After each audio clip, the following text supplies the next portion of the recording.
With Rory or with Robbie having given you your only loss, at all recently, is that a fight that you like to have one way or another, whether it's for a belt? Yeah, yeah, for sure. I mean, um, even if he loses tonight, I definitely see myself fighting him in the future for the belt. He's a top guy in the division. Him and Carlos would definitely be interesting fights for me. It's been said that your next fight will be in Canada. Is that something that I'm Canadian, so I got to ask? Is that something that that matters to you and you're excited Yeah, about? yeah, I'm excited. I love fighting in Canada. It's my favorite place to compete, and I get a lot of love there, and I'm excited for it. It seems like when people talk about the welterweight title picture now, maybe because of that fight with Johnny and George, and the way it ended so closely, that it feels like with George gone and maybe not sure if he's going to come back or not, people are unsure.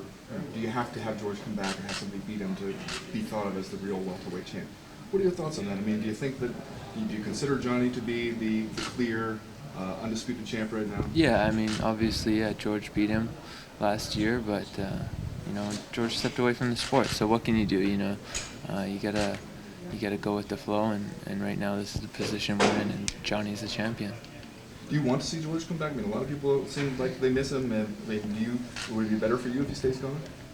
I don't think it would make a difference for me. I would love to see George do whatever makes him happy in his life, and if he wants to come back and fight, all the power to him. Do you think he's happy now? Yeah, I think he's having a good time. Does it bother you like all the time people comparing you to him though? Like even you guys are friends. Comparison's a compliment. It could be a bit tiring hearing it all the time because we are different people and we have different talents and different styles of fighting. But it's a big compliment. He's one of the greatest martial artists of all time in my eyes. So it's great to hear that. What are your thoughts on Hendricks? You say you would be able to stop him. Why do you feel like you would be able to stop him? What flaws do you see? I don't know. It just something about it. I have a gut feeling that my game, I could really do a lot of damage in that fight. You think you could finish him quicker than you would be able to finish somebody like Robbie? Not necessarily. I believe in my skills to finish Robbie as well. They're both top competitors, top of the food chain in the division, and I don't expect them to be easy fights. That's for sure. But I believe in myself that I can put anyone away in the division. Do you think you're more capable of finishing guys like that than you would have been sort of a year or two ago? 'Cause, I mean, Obviously, I've gotten better, but and yeah, I've been fighting 3-round fights. Now I'm in the 5-round fights as a title fighter and a main event fighter. So, I think that plays to my favor. Now, you were criticized earlier on about not being as aggressive maybe as you should be, so, and then you've turned the corner. What made that click for you? Mindset, and just experience.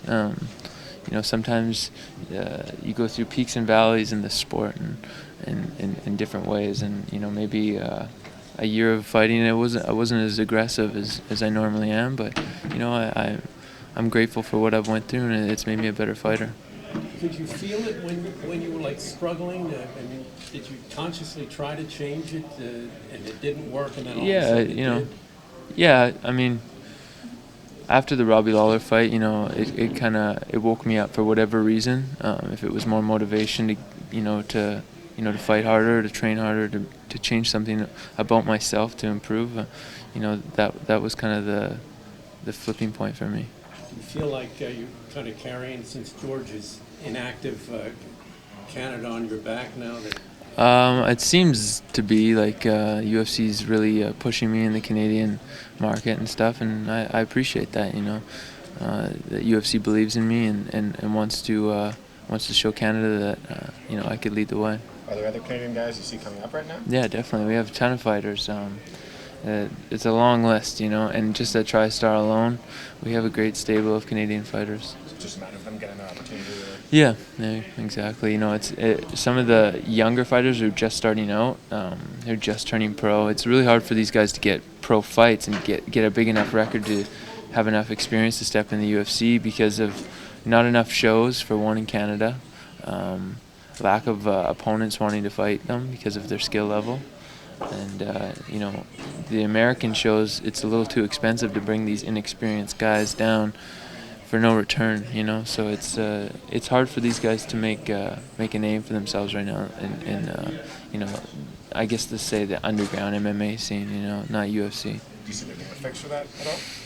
Hopefully more promotions, smaller promotions pop up, give these guys chances to build their records.